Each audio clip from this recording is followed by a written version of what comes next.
Esta é uma edição especial do programa Justiça Gaúcha. Nós vamos conversar com os dois desembargadores que são candidatos à presidência do Tribunal de Justiça do Rio Grande do Sul. Uma corte que nos últimos anos vem alcançando índices máximos de eficiência e produtividade entre os 5 maiores tribunais de justiça de todo o país. E o Justiça Gaúcha recebe agora o desembargador Luiz Felipe Silveira de Fini, que é candidato a presidente do Tribunal de Justiça do Rio Grande do Sul, gestão 2016-2018. Bem-vindo, prazer em recebê-lo. Prazer em estar aqui contigo, Vera, e com os telespectadores que assistem ao nosso Justiça Gaúcha. Desembargador, eu gostaria que o senhor começasse fazendo a apresentação do grupo que concorre na sua chapa, quais são os colegas que integram a nominata. Nós temos dito que nós não somos um grupo, no sentido de que é um grupo, um coletivo de amigos que de repente deseja administrar o tribunal. Não, não é isso. Tá? Nós nos entendemos como um projeto. Somos vários magistrados, todos com larga experiência na judicatura, no Tribunal de Justiça. Os nossos componentes da chapa, ninguém tem menos de 10 anos como desembargador, são todos juízes há 30 anos, e a desembargadora Maria Isabel, que é candidata a segundo vice-presidente, que vem do MP, já é juiz há mais de 20 anos e, somando a sua trajetória no Ministério Público e na magistratura, tem mais de 35 anos. E realmente eu creio que nós conseguimos reunir um grupo qualificado. O candidato a primeiro vice-presidente é o desembargador Carlos Eduardo Duro, com larga experiência no direito público, que é a área que fica afeta diretamente ao primeiro vice-presidente. A segunda candidata a segunda vice-presidente é a desembargadora Maria Isabel de Azevedo Souza, uma magistrada de alta qualificação e que por longo tempo desempenhou o magistério, que eu acho que é um qualificativo, sobretudo para quem vem a presidir a comissão de concurso. O terceiro vice-presidente é o desembargador Paulo Roberto Lessa Franz, também um magistrado da maior qualificação, que passou por várias comarcas, que é um magistrado reconhecidamente produtivo. E a candidata a corregedora-geral da Justiça é a desembargadora Iris Helena Medeiros Nogueira.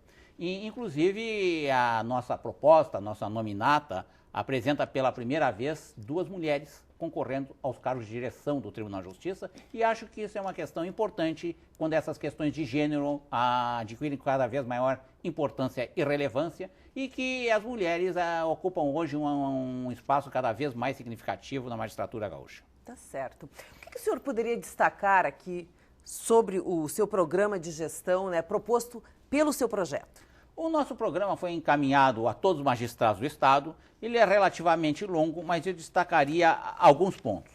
Em primeiro lugar, para nós é indispensável, do ponto de vista institucional, a defesa firme, mas serena, da autonomia, da independência e da autonomia financeira e orçamentária do Poder Judiciário. Não como algo para nós, mas a conquista da autonomia financeira e orçamentária do Poder Judiciário e a sua boa gestão fez com que nós conseguíssemos, por exemplo, renovar os nossos prédios, que nós que somos juízes antigos sabemos como eram precários os prédios antes da conquista dessa autonomia, pudéssemos desenvolver um projeto de informatização dos nossos processos, e tudo isso ficará em risco se repetir, por exemplo, essa situação de congelamento orçamentário indefinidamente. Então, nós teremos uma ênfase na defesa da autonomia e da independência do Poder Judiciário.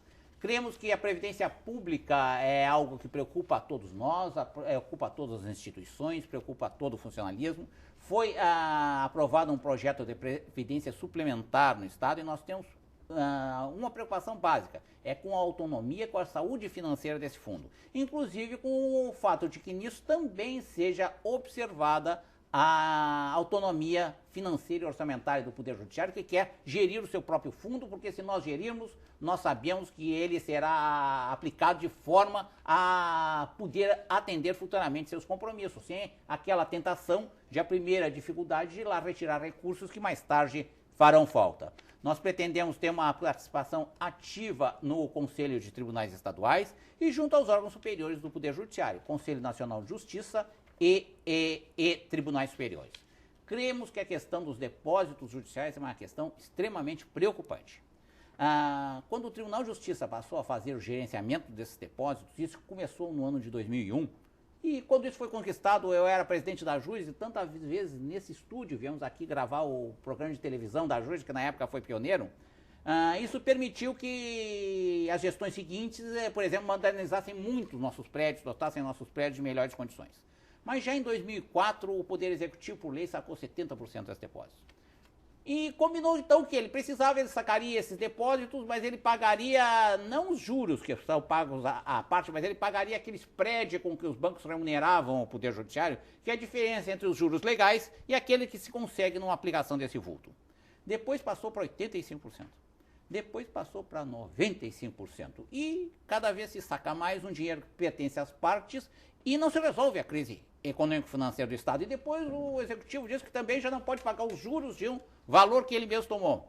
Nós cremos que é fundamental que nós recuperemos esses depósitos judiciais na sua integralidade. A começar porque o depósito judicial entre A e B pertence a A e B. Pertence ao seu João, à dona Maria, que discutem em juízo, e não ao Estado. Segundo, que a manutenção do financiamento do Estado por esses depósitos é um financiamento de alto custo. Então nós cremos que é necessário, embora de uma forma alongada do tempo, mas que nós tenhamos uma ideia de recompor esses valores para que o dinheiro das partes esteja lá no seu devido local, o Poder Judiciário obtenha recursos orçamentários por esse spread, que é a diferença entre o juro legal e a remuneração que alcança em mercado um monte deste porte, para poder desempenhar suas tarefas sem depender de recursos do orçamento público e que o Estado passe a economizar os juros que aí se fazem. Essas situações que postergam, de alguma forma, me preocupam. Hoje eu ouvi falar que o financiamento do 13º salário dos servidores públicos será feito a um juro de 2% ao mês. É um juro muito alto para o Estado pagar. E isso é pago com recursos da sociedade gaúcha. Então essa é uma das nossas preocupações. No ponto de vista administrativo, nós temos preocupações em manter a sistemática de promoções que conseguiu se normalizar neste biênio no Poder Judiciário, de ênfase na formação e aperfeiçoamento dos magistrados e no desenvolvimento dos nossos recursos de informática, que são absolutamente indispensáveis para que o Poder Judiciário possa funcionar. Além disso, manter a gestão das demandas de massa, que não cabe aqui se alongar, mas tem tido um efeito positivo. Por exemplo, o acordo feito sobre o Vale-Refeição evitou mais de 200 mil execuções de sentença desses valores que o Estado foi condenado a pagar a seus funcionários. E destaco a cooperação da Procuradoria-Geral do Estado, da Secretaria da Fazenda, e esses valores que representariam mais de 200 mil processos vão ser pagos administrativamente. Além disso, há ênfase na mediação e na conciliação, que são técnicas alternativas que podem evitar a solução jurisdicional dos conflitos. Perfeito. Vamos voltar a falar sobre a crise financeira, desembargador Difínio, porque 2015 foi um ano de intensas negociações com o governo do Estado, justamente devido a esta crise. De que forma o senhor pretende trabalhar essa relação com o Poder Executivo e com o Legislativo? Nós vamos trabalhar nossas relações com outros poderes com fiel observância do texto constitucional que diz que os poderes são independentes e harmônicos. Nós vamos defender a nossa independência e vamos tudo fazer para que haja harmonia entre poderes. Agora, o Estado do Rio Grande do Sul chegou a um nível de crise fiscal que já é antiga. Ainda recentemente compareceu aqui ao Tribunal de Justiça a ministra Carmen Lúcia. Ela referia que seu primeiro cargo público foi de procuradora em Minas Gerais em 1982. Eu dizia, bom, ministra, desde lá que nós estamos em crise. Ela diz, não é desde lá, desde que eu nasci. Nós estamos sempre em crise. Agora o administrador existe para resolver a crise. É isso que nós temos presente. Nós não desconhecemos a situação, nós conhecemos as dificuldades, mas nós temos fé na nossa capacidade de gerenciamento, de administração, na nossa dedicação, no nosso comprometimento, e esperamos exatamente a mesma coisa dos outros poderes. Quem é eleito para governar o Estado, seja o governador, quem é eleito para fazer a legislação, que é a Assembleia Legislativa, tem que encontrar soluções. Não basta ao Estado lamentações, até porque isso não cria um clima favorável a que haja mais investimentos, haja mais crescimento da economia. Nós devemos buscar soluções. E alguns elementos de solução foram dados, então é preciso aproveitá-los e resolver os problemas. Afinal, foi aprovado o aumento do ICMS, que em tese causa uma arrecadação de mais de 2 bilhões. Foi aprovada a restrição das RPVs, que em tese causa uma diminuição de despesa de mais de 1 bilhão. E as medidas que vêm do plano federal que o aumento dos preços dos combustíveis, da telefonia, da energia elétrica abrem uma perspectiva de mais de 1 bilhão de arrecadação. Então aí nós temos 4 bilhões, que é um valor significativo. Se não resolve todos os problemas, permite que com capacidade gerencial, e é isso que se espera de todos os governantes, seja encontrado um caminho que, enfim, aponte uma luz de esperança para o estado do Rio Grande do Sul, que todos nós tanto precisamos. Vamos falar agora de um dos grandes desafios do Judiciário, que é justamente diminuir o estoque de processos sem aumento de gastos com o pessoal. E de que forma, então, o senhor pretende enfrentar, né, esta questão? Como eu disse, pela forma de gerenciamento das demandas de massa, com as técnicas de conciliação e mediação.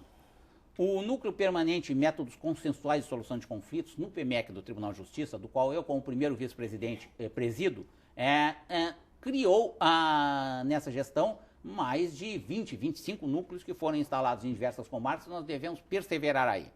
A gestão das demandas de massa hoje no nosso tribunal é reconhecida, tanto que o NURER, que é o Núcleo de Recursos Repetitivos, também é presidido pelo primeiro vice-presidente. Eu recebi a honra de expor, inclusive no Superior Tribunal de Justiça, a nossa experiência aqui, que é bem sucedida.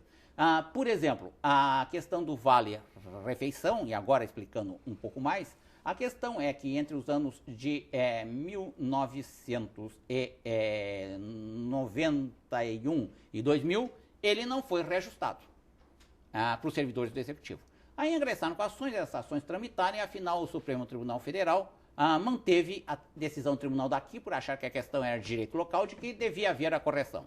Ora, isso implicava executar 70 mil demandas individuais, que eram que estavam lá, e uma demanda coletiva do CEPERS criaria 200 mil execuções individuais, que é o número de professores. Isso seriam 270 mil processos. Bem, o custo de administração do processo, segundo o número do CNJ, no Rio Grande do Sul, é de R$ 1.200 por processo, e é o mais baixo do Brasil. Mas ainda que seja o mais baixo do Brasil, são R$ 1.200 por processo. Isso era um potencial de mais de 200 mil processos, né? E o acordo que foi levado a efeito com a Secretaria da Fazenda permitiu que o pagamento fosse, embora parcelado pelas dificuldades do Estado, feito administrativamente, diretamente na folha de pagamento dos funcionários e na conta dos advogados para pagamento de honorários. Essa é uma forma que se evitou um número muito grande de processos. Só tem uma coisa, tem um limite do que pode se fazer sem a criação de maiores estruturas. Algum nível de estrutura nós teremos que avançar devido ao grande crescimento da quantidade de processos. Desembargador Diffini, vamos falar sobre a relação, então, do Judiciário com a comunicação, porque cada vez mais, não é? É um assunto mais presente, o Judiciário está presente em todas as mídias. Como é que vai ser a sua relação no setor da comunicação? O Judiciário hoje, como todos os poderes do Estado, deve contas à comunidade. E a mídia é a forma de manter esse diálogo com os prestadores, com os destinatários do nosso serviço, através dos meios de comunicação. Eles têm um papel indispensável. Um papel que antes não se reconhecia, pois se dizia que o juiz só falava nos autos. Isso está superado. Devemos falar à população através dos meios de comunicação. E esperamos também dos meios de comunicação que a cobertura dos atos do poder público, aí incluindo os do poder judiciário, seja feita da forma mais isenta, da forma mais de boa fé possível, mostrando eventuais imperfeições, mas também mostrando aqueles aspectos positivos que existem, e são bastante. E nós temos agora um tempo reservado para suas considerações finais, por gentileza. Bem, eu agradeço a oportunidade de estar aqui contigo, de poder falar através deste programa àqueles que são destinatários dos nossos serviços, e dizer que nós temos a eleição no dia 14 de dezembro e respeitamos o processo eleitoral. Concluído esse processo eleitoral, se eventualmente dirigirmos o tribunal para o que nos consideramos preparados, vamos nos esforçar e assumirmos o compromisso de cumprir os nossos compromissos, as propostas que nós apresentamos aos colegas, e estar sempre à disposição da sociedade rio-grandense. E agradecemos a presença do desembargador Luiz Felipe Diffini. Nós voltamos em instantes para conversar com o desembargador Guinter Spode, que é também candidato a presidente do Tribunal de Justiça do Rio Grande do Sul, gestão 2016-2018. A escolha do novo grupo de magistrados que irá comandar o Judiciário Gaúcho pelos próximos 2 anos será realizada no dia 14 de dezembro, às 14 horas, no plenário do Tribunal de Justiça. Já voltamos. Nós recebemos agora o desembargador Guinter Spode, candidato a presidente do Tribunal de Justiça do Rio Grande do Sul, gestão 2016-2018. Bem-vindo, prazer em recebê-lo aqui no Justiça Gaúcha. Olá, uma satisfação. Desembargador, eu vou pedir que o senhor comece nos apresentando os colegas que integram a nominata, o grupo que concorre na sua chapa. Bom, eu inicio dizendo que a nossa chapa é a chapa de situação, apoiada pela atual administração. E a escolha dos nomes dessa chapa decorreu de um processo em que primeiro se verificou, e as pessoas que estão acostumadas ou no direcionamento da mentalidade que hoje dirige o tribunal, é que escolheram as pessoas que concorreriam ou não, evidentemente aqueles que estavam dispostos a concorrer. Então, e não o contrário.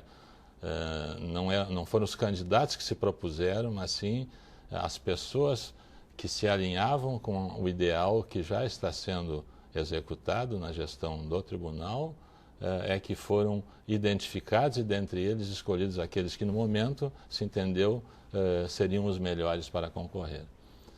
Além deste que está aqui, concorre a primeiro vice-presidente, o desembargador Aimoré Roque Potts de Melo, que é um colega já bastante experiente em atividades da administração, foi presidente do Conselho de Administração da gestão anterior, já desempenhou outras atividades administrativas no tribunal e tem experiência também em entidades associativas, de modo que, além da sua qualidade pessoal como julgador e até mesmo como conhecedor de direito administrativo, especialmente na área de previdência, que é reconhecido no país como um dos maiores conhecedores do assunto. A segundo vice-presidente concorre a desembargadora Vanderlei Terezinha Tremeia Kubiak, uma colega extremamente competente, que tem demonstrado isso no trabalho que desenvolve no núcleo relativo aos métodos autocompositivos. A terceira vice-presidente concorre o desembargador André Luiz Planella Vilarinho, que já atuou nessa mesma função na gestão anterior a esta, e o seu trabalho foi reconhecido como muito bom, de modo que só por aí, afora a experiência que ele traz, porque ele é oriundo do 5º Constitucional e veio do Ministério Público, e naquela instituição exerceu praticamente todos os cargos administrativos possíveis de exercer. Como corregedor, concorrerá o desembargador Eduardo Ulan, que é um colega extremamente competente, conhecido por seus conhecimentos jurídicos, especialmente na área de direito público, direito administrativo. Já foi juiz corregedor e juiz assessor da presidência. Esta é a chapa que concorre. Perfeito. Com relação ao programa de gestão proposto pelo seu grupo, o que o senhor poderia nos destacar?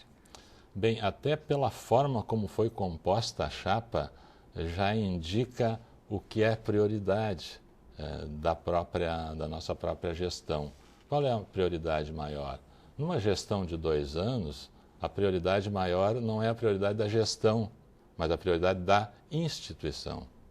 E este realmente é o primeiro grande objetivo que nós temos a cumprir, dar continuidade ao programado pelas gestões anteriores, que vem se seguindo e tem essa característica de ter atribuído ao tribunal uma forma de administrar e gerir de forma profissional, né, utilizando ferramentas modernas de gestão. Claro que, afora isso, também há algumas questões que são pontuais e são prioridades da nossa própria gestão, e entre as quais está valorizar de modo concreto a atividade de primeiro grau, racionalizar e enxugar os órgãos administrativos, dando a eles o máximo de eficiência em termos de custo e tempo, a capacitação, atualização dos servidores para o desempenho da sua atividade, não só servidores, mas magistrados também, isto reunindo num só ambiente de trabalho, o que já está sendo feito. Nós já havíamos colocado no nosso programa, aliás, que está aqui, esta pretensão, e para satisfação nossa, nós vimos que a atual gestão já criou um núcleo único que vai cuidar dessa questão da capacitação, tanto de servidores quanto de magistrados, já que havia vários pequenos núcleos dentro do próprio judiciário que trabalhavam nesse setor. Nós também pretendemos ampliar e fortalecer as atividades do Núcleo Permanente de Métodos Consensuais de Solução de Conflitos, que é aquela área que trabalha com conciliação, mediação, justiça restaurativa. Aliás, até mesmo o simbolismo da presença da desembargadora Vanderlei, que atua decisivamente nessa área, tem esse mote. Esta área é uma das áreas em que nós somos referência nacional, e até mesmo o Rio Grande do Sul é centro nacional de treinamento, com certificação do próprio CNJ para esse treinamento. Nessa mesma linha, nós acreditamos também muito na inovação, e já há um setor hoje no tribunal que trabalha nessa área, e nós pretendemos estimular a atividade nessa área. Tudo sempre voltado à redução do número de processos, do ingresso de processos ou no sentido da solução dos processos. Também outro objetivo prioritário da gestão, né, é a questão da política de gestão estratégica das ações de massa. Outro aspecto que diz mais respeito ao segundo grau, mas nós achamos importante, é a questão da cultura, o instituir a cultura dos consensos jurisprudenciais, que dá mais segurança ao jurisdicionado e cria também uma certa diretriz, um rumo para o juiz de primeiro grau de como ele deve decidir. Tá certo. Bem, 2015 foi um ano de intensas negociações com o governo do estado devido à crise financeira. De que forma o senhor pretende trabalhar essa relação com o poder executivo e com o legislativo? Bom, em primeiro lugar, a previsão constitucional a respeito de que o relacionamento deve ser independente e harmônico entre os poderes, e é isso que se fará e se exigirá na contrapartida. Evidente que se sabe que dificuldades podem surgir, mas a experiência de todos nós que já em vários momentos atuamos na administração e também na atividade associativa, tivemos muito contato com vários órgãos do governo, especialmente o Poder Executivo e Legislativo, nós entendemos que não teremos grandes dificuldades. Nós achamos que o relacionamento certamente terá momentos de dificuldade, mas todas elas serão vencidas satisfatoriamente. Nós temos confiança de que não haverá problemas maiores a serem enfrentados. Vamos agora falar sobre um dos grandes desafios do judiciário, que é justamente diminuir o estoque de processos, né? Isso sem aumento dos gastos nem de pessoal. De que forma o senhor pretende enfrentar esta questão? Sem dúvida, este é o grande desafio. Até porque a nossa atividade fim é a prestação da jurisdição, ou seja, julgar os processos que são colocados no judiciário. Todo o resto do que se faz é atividade meio. Então, esse problema realmente é o grande desafio que você tem pela frente, porque a cada ano são iniciados mais processos do que no ano anterior. Então, essas ideias todas que nós temos de gestão afora, aquele programa que é institucional, visa exatamente isso.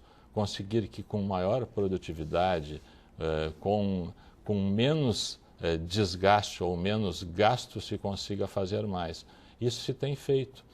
E a aposta que nós fazemos nessa área de solução consensual de conflitos, na área de mediação, conciliação, justiça restaurativa e nas inovações que já estão sendo postas e algumas que se pretende implantar, nós acreditamos não só que se conseguirá uma redução mais rápida no número de processos, como também se evitará que os processos ingressem. E que esse é o grande objetivo, uma mudança de cultura no sentido de resolver o litígio. Porque um processo ele é significativo de um litígio que inicia, mas ele inicia com um processo, mas em torno dele surgem o que nós chamamos de satélites, N outros processos.